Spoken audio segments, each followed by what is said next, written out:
Hi!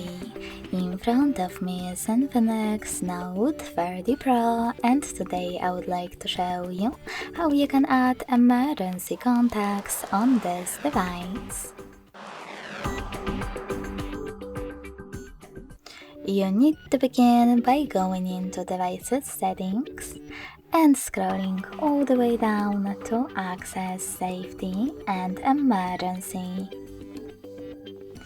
Following that, tap on Emergency Contacts. Click on Add Contact and tap on the one that you wish to set up. You can do exactly the same to all the other ones you need.